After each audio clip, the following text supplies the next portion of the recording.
All right, latch up. Let's welcome Gus. Cheers. Thank you. So I'm going to actively encourage you to take out your laptops. This demo should work on people's computers, and I would love if people followed along. Partly because, I get a lot of benefit out of people trying this and posting bugs when it doesn't work. So don't expect it to work. If it does, I'll be so happy. So today I'm going to be talking about a tool called Lakeroad, and a little bit about the follow-on tool called Churchroad. But Lakeroad is going to be the main focus.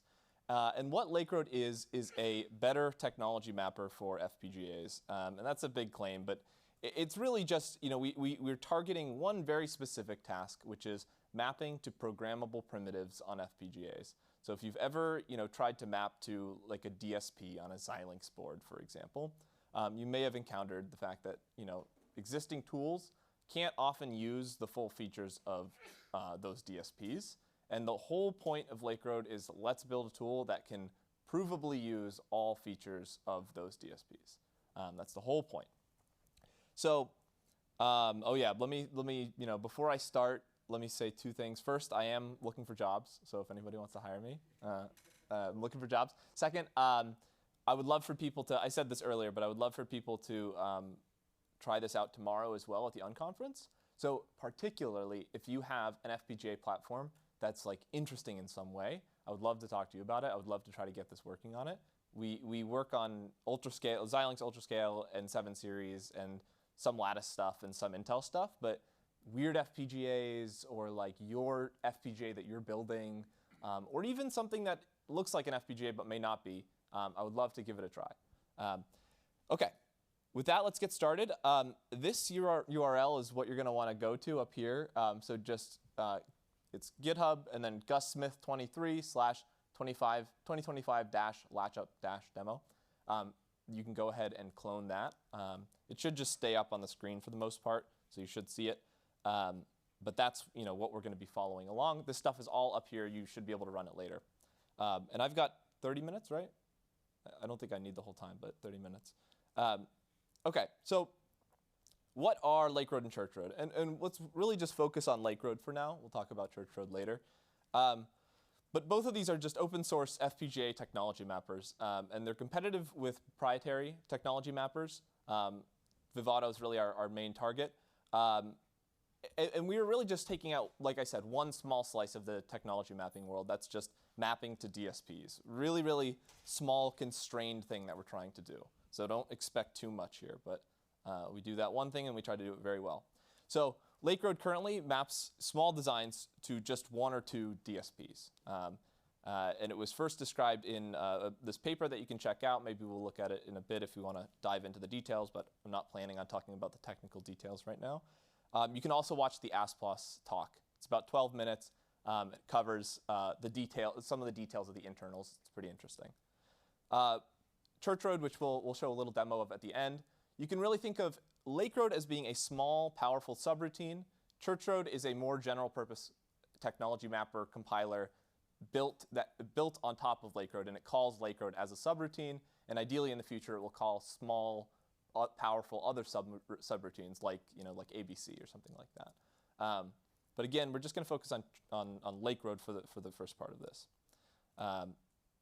So yeah, like I said, go ahead and clone this repo if you want to follow along. Everything in here should basically just be copy paste.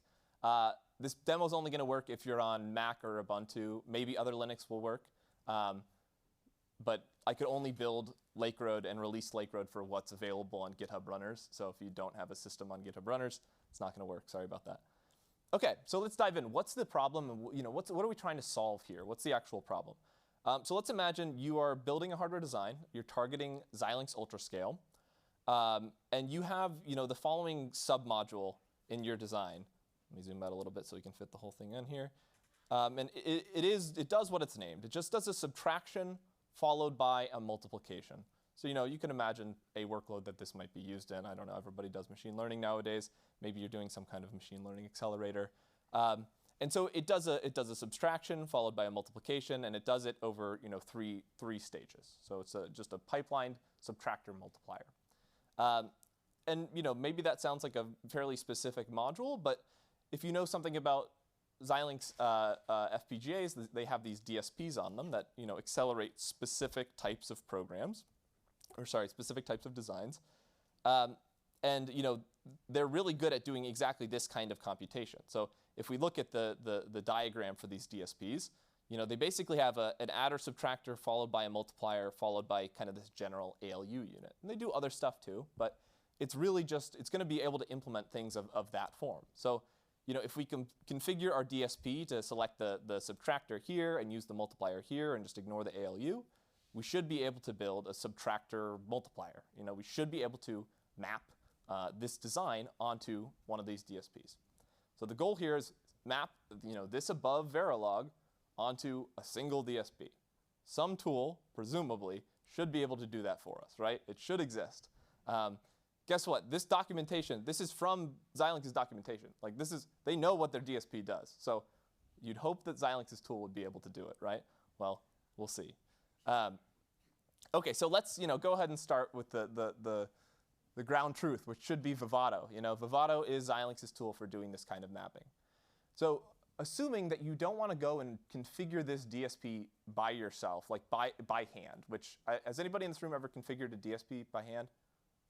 Okay, at least one person. You know the pain of doing it. It's not fun. So you'd really like a tool to do this for you. You'd like to be able to hand it that high-level Verilog and just run a tool, run a compiler, and have it map to that block. And this is, in the hardware world, this is called inference. It has a bunch of names in the compilation space, but in hardware, it's called inference. And inference can, I think, kind of be a dirty word in the hardware world because it's often not implemented very well, as we're going to see. So if you don't have Vivado installed, you won't be able to do this part, so sorry about that, but John so nicely lent me one of his servers, so I'm going to just go ahead and log into that. So thank you to John. So we can go ahead and just run these scripts are in here. So if you want to take a look at what the script looks like, or if you have Vivado, if you have access to Vivado, you can go ahead and run this. But we'll just run it here and I'll show you what happens. So we're going to go ahead and just try to compile this input design, the input design I showed you in the README, using Vivado. So let's first make sure that we can access Vivado. And I'll go ahead and run this. And you'll notice this will take some time. And we're going to just look at some of the output reports of what it does. But spoiler alert, Vivado is not going to be able to do this compilation, which is a bit surprising because it's a very small design. This is their custom compiler, their proprietary compiler built for their own proprietary FPGAs. So you'd really, hope that it would be able to achieve this fairly simple goal, especially given that it's taking this much time to do it. Quick question. Is the problem the input cells? That it doesn't, you haven't given it a way to capture and use IOBs? Sorry, I don't fully understand. Not being a hardware person, I don't fully understand the question. IOBs? Input-output buffers. I don't think so, given that like an equivalent, if I change the minus to a plus, it would put it onto a DSP. So like I don't think that's the problem. But it's a good question. We could talk after. It's doing out of context, so it shouldn't be doing IOBs. Thank you. I come from the PL world, so I'm both a bad programming languages researcher and a bad hardware researcher. I'm right in between. It's great. Okay, yeah, there we go. So let's go ahead and take a look at the output here. And this is really what we care about. So you'll notice that it uses two DSPs. Surprising, kind of a bummer, but it does. So we got to get around this somehow. We're not at the stage of wanting to configure this by hand just yet. So maybe we could try a different tool. Maybe there's something else out there for us. So yeah, we could attempt synthesis with another tool, Yosys, which I love. I'm a big fan of Yosys. I think it's a great tool. If you don't have Yosys installed, this is where you can really start following along. So if you don't have Yosys installed already, you can install it on Ubuntu or Mac very easily. If you're on Ubuntu, make sure you do Yosys dev, because we will use the source code in a bit to build a plugin for it. And if you do it on Mac, you will get the development file, so don't worry about it. You can just install Yosys directly with Homebrew. You could also build from source. This will take too long, so don't, you won't be able to follow along, but if you want to follow along later, you can do that. OK, great. So let's try compiling this same design using Yosys. Oh, sorry. Let me go ahead and just really quickly, I need to actually, because I'm starting this demo from scratch on this machine, I actually need to clone it onto this machine just to show you that this works from scratch. OK, great. So we have our input design here. You could ignore the annotations for now. We'll talk about that later. But yeah, this is the input design. And so yeah, let's go ahead and try to compile this with Yosys. Also, yeah, please stop with questions at any point. You know, this can be as easygoing as we want. Yeah, go ahead. What does -r do on code? Oh, great question. It's a good. It reuses the same window, so you can just, if you want to like jump to a new directory, it's a totally unrelated but very useful to know. So okay, so if we want to synthesize this with Verilog or with Yosys, Yosys is really nice and easy. They have their own like Tickle like scripting language. We're just going to go ahead and read the file in, do a classic hierarchy to elaborate it or whatnot, and then we have two different synthesis routines here. I just kind of try it with both because I don't know what they both do, so we'll throw whatever at it and hope it works. And they do actually support Xilinx DSPs fairly well, so let's just see what it does. And then we'll write it out, and we'll also take a look at some statistics at the end. So you should be able to just copy and run this, and it should just work if you've installed Yosys. And so here's the output. So what do we see? There's a lot of noise here because there are the input and output buffers, so we can ignore those. You will see that it uses one DSP, so that's kind of promising. But then if you know anything about Xilinx FPGAs, you'll also see it's using these other logic units. And it's actually using a pretty good number for a small module like the one we're compiling. So it has these carry blocks and these LUTs that it's using. And we know that this should go onto just a single DSP, no extra logic resources. We know that for sure. We could ignore the buffers here, but the LUTs and the carries, that's excess logic that it should not be using. So Yosys has also failed the test in this case. What do we do? Where do we go from here? So the only thing that we could do without any other tool, the only thing that we could do at this point would be to go ahead and configure the DSP by hand. So that would involve writing something that looks like what comes out of for example Vivado, which is this big long file with all of these parameters that you have to configure. This isn't this is not going to be pleasant. Like, do you want to go and read through the documentation to figure out how to fill in these ports and parameters? Probably not. How many pages the data sheet is? It's like 80 pages. Yeah, it's not fun. Not fun to do. I spent 2 years of my PhD staring at that data sheet. It's really unpleasant. And on top of that, there's also other problems with these tools. There's other kind of nice features that you'd want to have. And this is, again, coming from the world of programming languages. There's other things you'd want to have that aren't really given to you by hardware tools nowadays. So one of those is there's no formal correctness guarantees. What the compiler gives you, you just have to trust. And you don't trust, right? That's why we have all of this verification tooling built up. You don't have any formal guarantees coming out of your tool. There's also really no extensibility. Yosys does a great job, and I'll commend them for building a tool you can extend. But even extending Yosys can be a little painful, especially in the case of DSPs. If you've ever tried it, it's really just writing patterns a lot of the time. And then Vivado obviously is totally non-extensible. It's proprietary. Yes?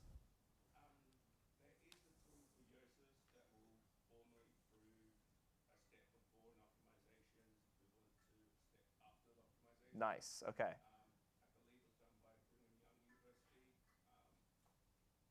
That's actually that's great to know. That's OK. So Yosys has some correctness guarantees for sure. Then that's awesome. And that would also be, you could integrate that, as we'll see, very easily with Yosys because we have a plugin I'll show you.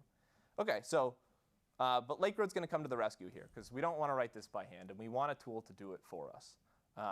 So let's go ahead and see how Lakeroad does here.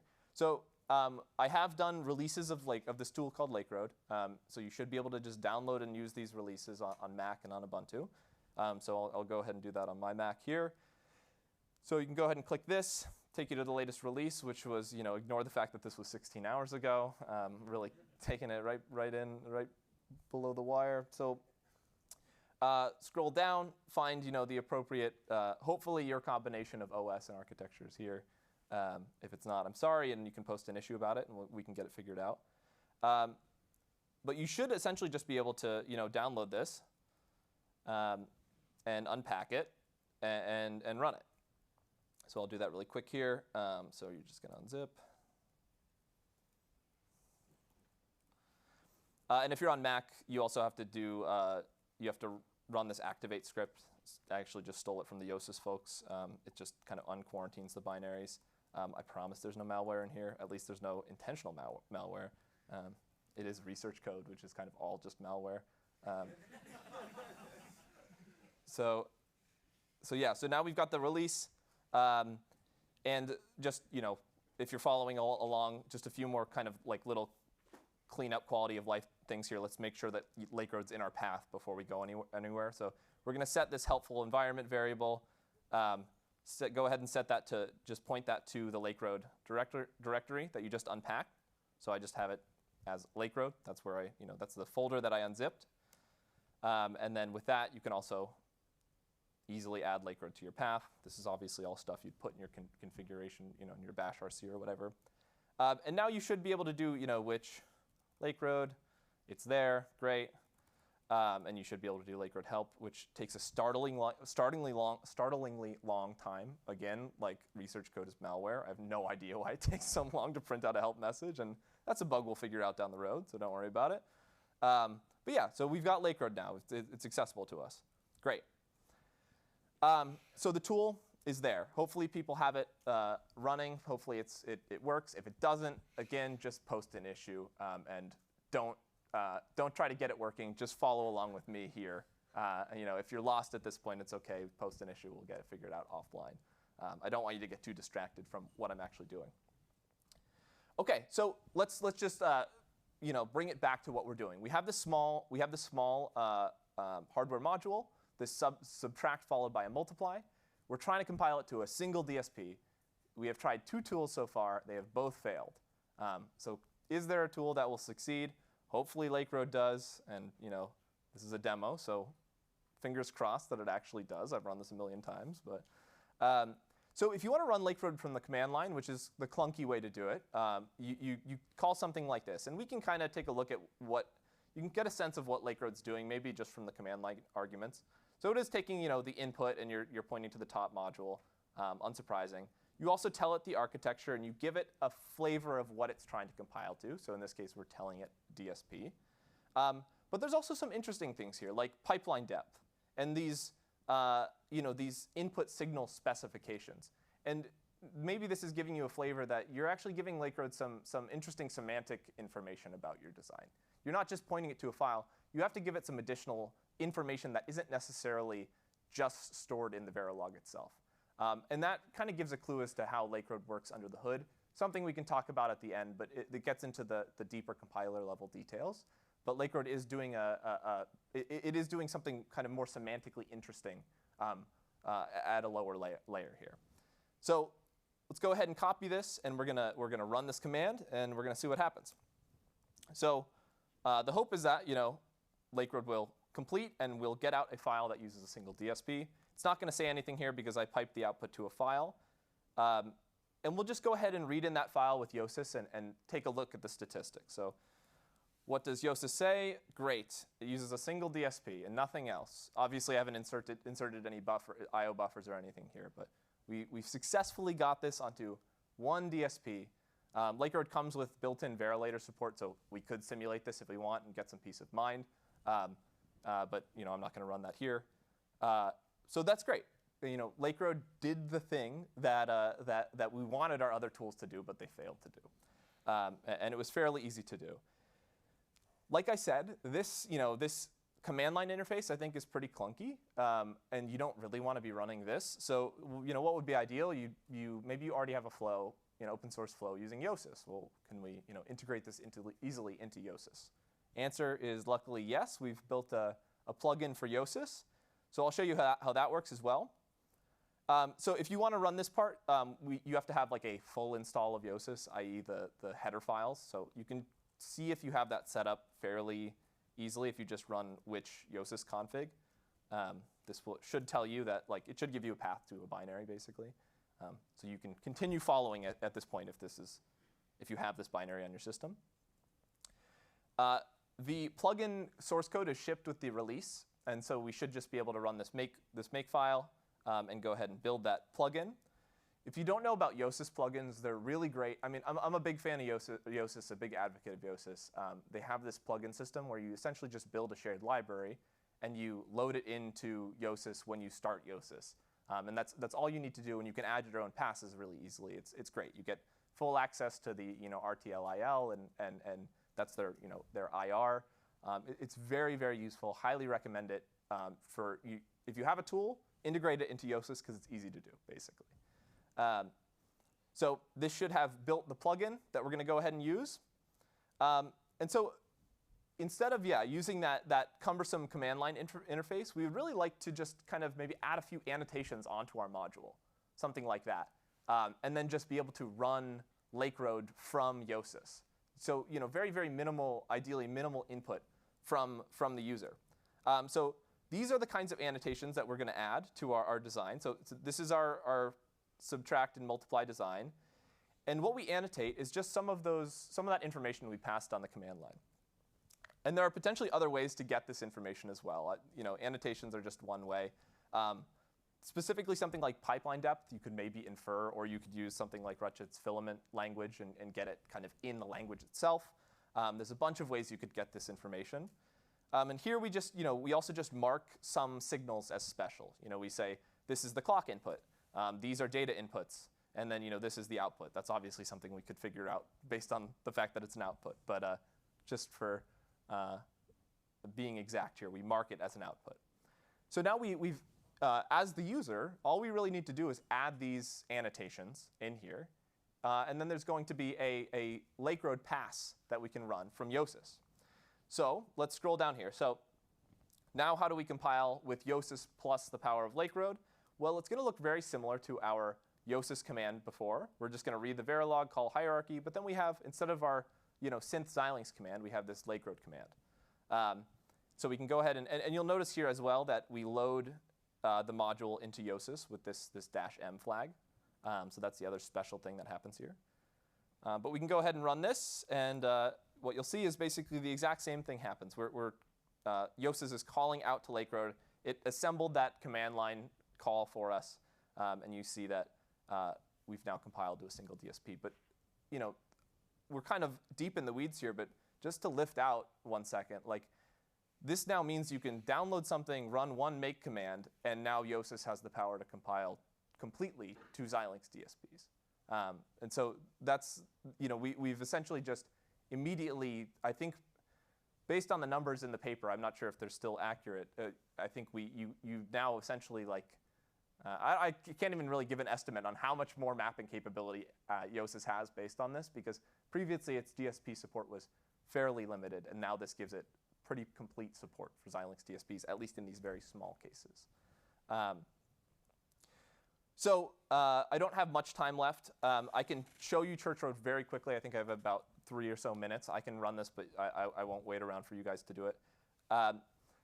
Churchroad is essentially just, let's string together a bunch of Lakeroad calls so we can map larger and larger designs, still using Yosys, ideally. We still want to just give this power all to Yosys. So here's a wider multiply. This is the smallest multiply that fits on not 1 but 2 DSPs at minimum. So this needs 2 DSPs. And so we can try to synthesize it with Yosys, and what you'll see is it takes 2 DSPs, but it also has extra logic units. And so we want to find a way to get it down to exactly 2 DSPs. This requires Rust. I'm just going to zoom through this. I'm just building the Churchroad project. I don't have a release for it yet or anything like that. But what you're going to see is, again, we just are running Yosys. We're running a standard Yosys flow, but now we have a single new command that we've added. And we added a new plugin. There's some extra gunk here because it's less polished than Lakeroad, so that will get polished in the future. But once this builds, we'll run this, and you will be able to see what's happening here. And you can go and look at this later on your own machine, but you can actually watch as Churchroad is parsing apart the design, finding places where it looks like a DSP could fit, and then calling out to Lakeroad on each of those locations and seeing whether there's a mapping or not. And then extracting out the smallest design from that database it built of the design of the DSPs in the design. And so then we've now mapped to 2 DSPs. So I'm going to call it there. Please use the tool. Please post bugs. I really want people to actually use this. I don't think anybody's currently using it, and I need people to use it because it exists and it works. So I wanted people to actually see where it breaks. So thank you, everybody.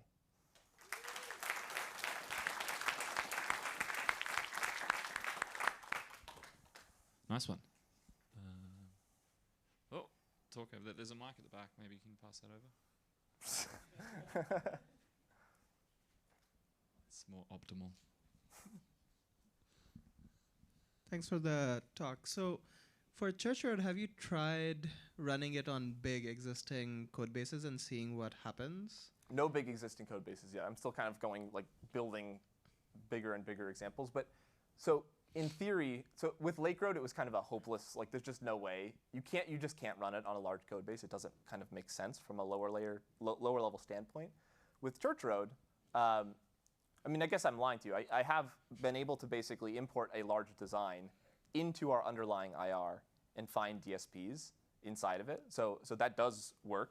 But I'm still working on, there's a lot of engineering that I need to do to then get that large design and back out of the egraph. We're using something called a quality saturation, and it's a big lift to get stuff out of the egraph and back into Verilog form, basically. So just to paint like a maximal success picture of what Churchroad might enable, you could take an existing large design that's built for optimized for maybe, let's say, an ASIC flow or something. You throw Churchroad at it, and it basically infers a lot of DSPs for you. And maybe then John can build us a new decomp flow to extract that into a higher level program that allows you to sort of have a nicely optimized for FPGA design. Would that be a good dream to pursue? I think that, yeah, that's a nice sci-fi vision of the future for sure. I think architects probably would squabble with the idea that you're anywhere close to being able to do ASIC to FPGA. You probably need much higher level rewriting, I assume. But yes, I think that's definitely feasible. Yeah. Thank you. Yeah.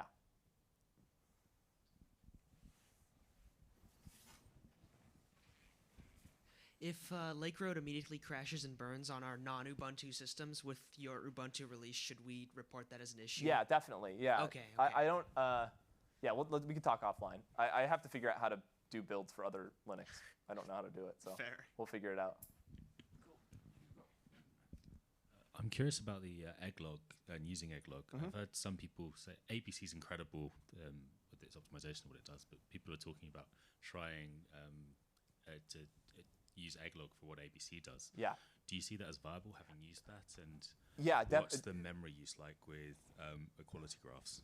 It's absolutely viable. I think that there should be a good analogy here. I think ABC is a super powerful, hyper-optimized engine that it's if you could immediately give it the power of egraphs, I think it would only get better in a lot of ways. And it may actually be doing something approximating egraphs underneath the hood. I wouldn't be surprised if there's egraph flavored things within ABC. But if somebody goes and tries to build ABC in egglog or in egg right now, it's going to be terrible because it's going to be terrible relative to ABC because of all of the optimizations that have been built on top of ABC. So I think that in the future there should be some merger between the two, but I wouldn't expect just re-implementing ABC in egg to immediately be better than ABC. Interesting. Thank you. Yeah.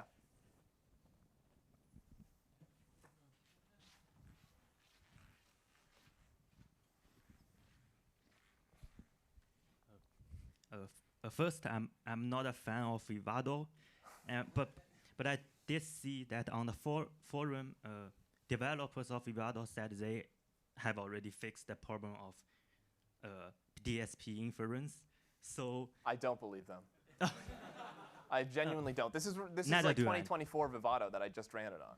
So I definitely don't believe them. Okay. Maybe they've fixed it. I think the thing is I think that they patch the holes as they find them, from what I can tell, because I think we could talk about it offline. But I think they patch the holes as they find them, and I think they've patched a lot of the holes. But as soon as they add a new DSP, those holes are going to reemerge because they're not building a mapper in a principled way. Like the way they seem to be building the mapper is immediately going to resurface issues as soon as they switch to any new DSP or any other interesting primitive. Thank you. Yeah. Oh, sorry. So you brought up ABC. I'm curious, like what happens if you try to do the tech mapping here with like ABC with these cells? Is that even possible? Because I know these are like multi-output cells, so. I don't think you can do DSP mapping with ABC. I think that that's pretty far out of the scope. I think it's like ABC is mostly like single output. Yeah, it's like good for LUTs. It's good for LUTs. It's good for like logic optimization. And then if you want to try to do technology mapping, I think it really only supports like a generic LUT that you can then transfer into your technology. I think, but no, you can somebody do like can correct you can me. do generic gates too, but I don't know if you can do like multi-output. I think that's the problem, right? That sounds right. That sounds right, but I don't know. So that's okay. So that's why this is. Is there plans to like integrate this with ABC or? So Church Road, the higher level tool here, I would really like that to be kind of this portfolio approach where you are essentially you put your entire design into it, and then you identify areas where you might want to use ABC to map, and then you identify areas where you might want to use Lakeroad to map, and identify areas where you might want to use some other tool to map. So yeah, it's like I want to bring them all together under one. Got it. I mean, in the same sense, in the sense that Yosys brings all these tools under one. Yeah, you can call like an ABC pass from Yosys. Yeah, and that exactly. Can do the same thing. So. Just maybe in a more automated way. We put it all in the design, and we identify areas automatically that could be mapped with each of these tools. So what would happen if you ran like ABC next to Lakeroad, like inside of Yosys? So like you just run the ABC pass after yours? Yeah, you could do them in sequence, and then maybe you find some things in some sequence and not find them in others, and that's why eGraphs would be great, because if inside the eGraph you run all of these things and you keep all of your findings in one big database, and at the very end you extract out the optimal version that contains rewrites or contains findings from every single tool. So maybe you extract a design that had a DSP found by Lakeroad and that had LUT mapping done by ABC, and you get all of that just because it was all stored in the database. Got it. Thank you. Yeah. This may be a dumb question. I come from the ASIC world. Does your tool require special knowledge of the DSP it's mapping to? Because usually you would expect to read in a standard cell library, and then that contains the logical description, and that's all you need. This is the like magic behind Lakeroad, that I took everything in me to not even talk about it in the talk, because I could do a whole talk on the magic of Lakeroad, and that's in the ASPLOS talk. But essentially, this is the coolest thing about Lakeroad that I didn't say, and I'm glad you gave me the opportunity to say it. What we do is we take the simulation file for the DSP, and we essentially convert that into the compiler. We essentially extract semantics automatically from that simulation file. And given those semantics, we now know exactly what the DSP does. We know what every parameter does, and we can run SMT solvers essentially to give us configurations of the DSP. So we do need to know about the DSP, but luckily all that knowledge is already in simulation files. You know, most major vendors are releasing these simulation files. So it's like a wealth of knowledge. This is my hobby horse, but like there's all this knowledge about what these devices do. It's out there on GitHub, and we're only using it for post-synthesis validation. We're not really using it to build the compiler itself, and that's what Lakeroad's trying to do, is use it to build the compiler. Yeah. So I've used the simulation models for the DSPs, and I found them to be like full of bugs. So how do you get around that then? Do you have to have you had to re-implement any of the simulation models? Yeah. So that's definitely the hitch, where it's like that's our ground truth. So if they have bugs, the tool has bugs. So we find them and fix them where we can, and that's the hope. But I think it's fairly okay. I'm banking on better norms around releasing like non-buggy simulation files, because people will complain if there are bugs in the simulation files and they'll get fixed.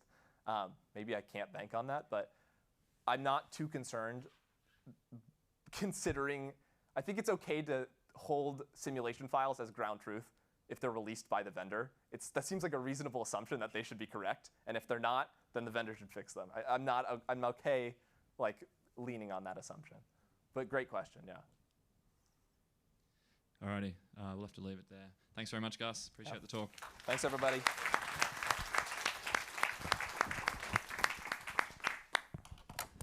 Is that the sun that's come out?